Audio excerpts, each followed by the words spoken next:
Cabang olahraga judo Kota Bogor berhasil mempersembahkan 5 medali emas, 2 perak, dan 3 perunggu pada pelaksanaan babak kualifikasi Porprov Jabar.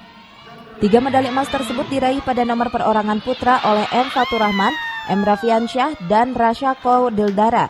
Sementara 2 emas lainnya di kelas Nageno Kata dipersembahkan Ahmad Arya dan Raffiali Rahmadana. Untuk perak diraih Lintang Selia dan Zahran Azalian. Untuk perunggu diraih M. Zahran Fadilah, M. Alif A.R. Rizky, dan Nurul Hikmah. Sekretaris Umum PJSI Kota Bogor Yudi Wahyudi menjelaskan, cabang olahraga judo mempertandingkan 10 nomor pertandingan dari 26 yang akan dipertandingkan di Porprov Jabar.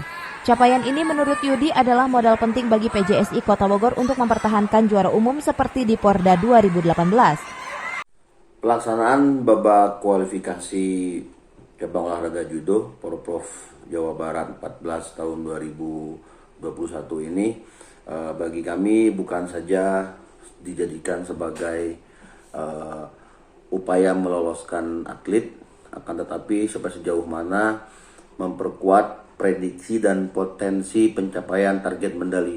Melihat hasil BK ini, kami meyakinkan dan kami semakin bersemangat bahwa bukan saja upaya kami mengejar dan mencapai target, tapi ingin mencapai raihan pada Porprov Jabar 2018 yang lalu. Target kami ke KONI saat ini adalah 6 emas. Harapan kami bisa melebihi atau menyamai capaian kami pada Porda 2018 yang lalu. Jadi dengan BK ini kami bisa membuat kajian-kajian, analisa, membangun taktik untuk lebih siap lagi, lebih menjaga tradisi juara pada Porprov nanti di tahun 2022.